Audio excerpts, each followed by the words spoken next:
अस्सलाम वालेकुम, welcome to self planting. आज का जो टॉपिक मेरा है वो है कटिंग्स को मूनसून में किस तरह से लगाएं। तो ये कुछ कटिंग्स हैं जो मैं आपको दिखा रही हूँ और ये कटिंग्स मैंने एक पार्क में से ली हैं। ये सारे जितने भी प्लांट्स की कटिंग्स हैं, ये तकरीबन 20 से 25 प्लांट्स हैं जिनकी मैं कटिंग लेकर आई हूँ।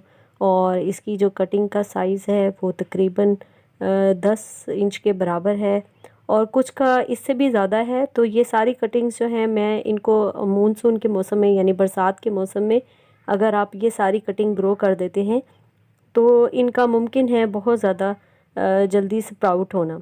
तो ये बहुत जल्दी ही अपनी नई शाखें निकाल लेते हैं। ये प्रूनर है जिसकी मदद से मैंने ये सारी कट की हैं और इसकी वजह से ये है कि आपकी बैलेंस कलमें कट जाती हैं, यानी जितनी भी आप कटिंग्स लेते हैं वो इजीली आप लगा सकते हैं। इनको लगाना बहुत ही आसान है। अगर आप इनको लगाना चाहते हैं तो इनके सबके जो पत्ते हैं वो रिमूव कर दीजिए और उसके बाद आप इसको भिगो भी सकते हैं पानी में। अगर आप इनकी रूटिंग स्टार्ट करना चाहते हैं तो कुछ ऐसे प्लांट्स हैं जिनकी बहुत ही नाजुक सी कटिंग्स हैं और कुछ जो हैं वो हार्डी प्लांट्स हैं। तो मैंने डिफरेंट प्लांट्स की कटिंग्स ली हैं, जैसे जेट्रूफा है और इसके अलावा ये आप देख सकते हैं कि ये इसके अलावा ये फ़ाइकस है और फ़ाइकस की बहुत सारी कटिंग्स मैं लेकर आई हूँ। डिफरेंट फ़ाइकस हैं और रंगून है, कुछ वाइन्स हैं, कुछ इसके अलावा हार्डी प्लांट्स हैं। कुछ ऐसे प्लांट्स हैं जिनकी जो है जड़ें बहुत ही आसानी से ग्रो हो जाती हैं और कुछ हेज प्लांट्स हैं जिस तरह के ये आप देख सकते हैं कि ये सारे जो प्लांट हैं इनकी हेज भी बनाई जा सकती है और इसके अलावा इनको एज अ प्लांट भी आप लगा सकते हैं अपने पॉट में या ग्राउंड में। ये सारी कटिंग जो है मैं मुख्तलिफ़ तरीक़ों से लगाऊंगी और एक ही जगह पर इनको लगा दूंगी।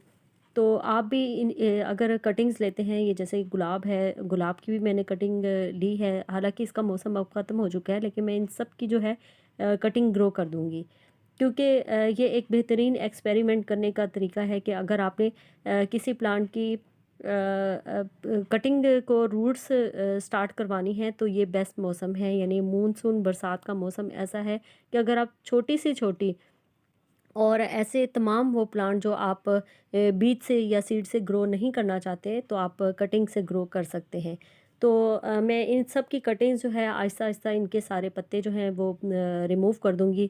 फ्लावरिंग प्लांट्स भी हैं, जैसा कि आप ये देख सकते हैं कि ये वाइन है और बोगनवेलिया है, तो इसकी भी आप रूटिंग स्टार्ट करवा सकते हैं क्योंकि जुलाई में जितने भी प्लांट हैं उनकी आप अगर कटिंग लगाते हैं तो वो बहुत जल्द ही कटिंग स्टार्ट हो जाती है। जुलाई से अगस्त का जो महीना है ये कटिंग का महीना होता है और इसमें बहुत सारी कटिंग्स लगा दी जाती हैं।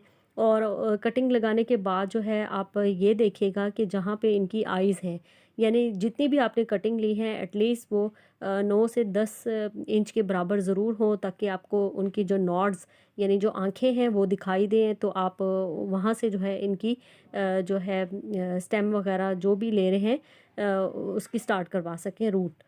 तो बेहतरीन ये है कि आप इन सब के पत्ते जो हैं वो रिमूव कर दें आहिस्ता आहिस्ता। जितनी भी आपके पास कटिंग्स हैं, मैंने इनको भिगो लिया था इसी शापर के अंदर जिसमें मैं लेके आई हूँ, तो थोड़ा सा मैंने पानी डाल दिया था ताकि इसके पत्ते भी फ्रेश रहें और ये बिल्कुल सही रहें। और आप देख सकते हैं कि ये सारा काम जो है मैं शाम यानी रात के टाइम कर रही हूँ। अगर गर्मियों में आप कटिंग को दोपहर के वक्त लगा देते हैं तो वो बहुत जल्दी ड्राई हो जाती है और उसका वो रिज़ल्ट नहीं मिलता जो कि हमें अमूमन आम मौसमों में मिलता है, जैसे सर्दी पे या फिर जो बाहर का मौसम होता है उसमें कटिंग बहुत अच्छी ग्रो हो जाती है।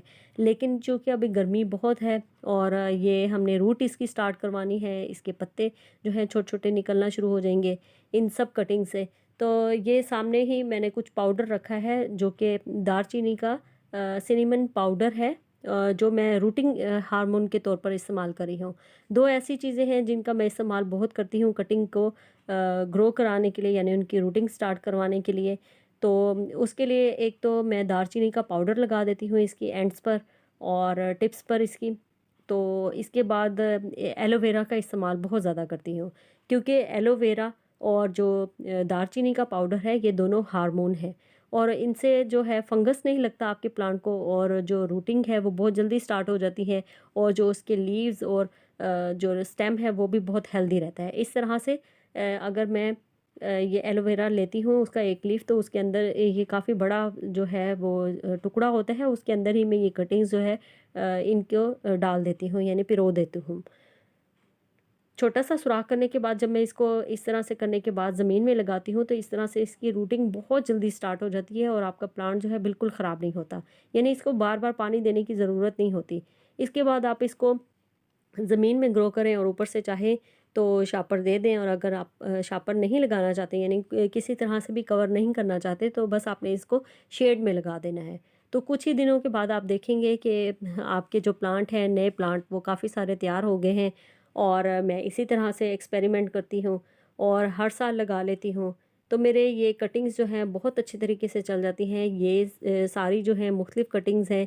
इसमें मोतिया की हैं और जेट्रूफा की हैं, बोगनवेलिया की है, और इसी तरह जितने भी प्लांट जो जो मुझे दिखाई दे रहे थे, मैंने उन सब की कटिंग ले ली है और ये मैं अब लगा दूंगी। उसके बाद आपसे रिज़ल्ट शेयर करूँगी। आप देख सकते हैं कि ये 20 से 25 जो कटिंग्स हैं वो तैयार हो चुकी हैं, और इन सब के जो हैं कुछ के लीव्स मैंने कट कर लिए हैं और कुछ के लीव्स जो हैं बिल्कुल ही रिमूव कर दिए हैं। अब इनको मैं वेल ड्रेन सॉइल में ग्रो कर दूंगी, क्योंकि एलोवेरा में आप देख सकते हैं कुछ कटिंग मैंने इस तरह से लगा दी है। अब इन सबको मैं मिट्टी के अंदर दबा दूंगी, तकरीबन 3 से 4 इंच की गहराई में दबा दूंगी, और फिर कुछ दिनों के बाद आपसे इसका रिज़ल्ट भी शेयर करूंगी। तो आप देखेंगे कि मूनसून में आपकी कटिंग कितनी अच्छी चल जाती है। मुझसे आप एक्सपेरिमेंट अपना शेयर कीजिए, मैंने भी आपसे शेयर करना है। अगली वीडियो के लिए अल्लाह हाफ़िज़।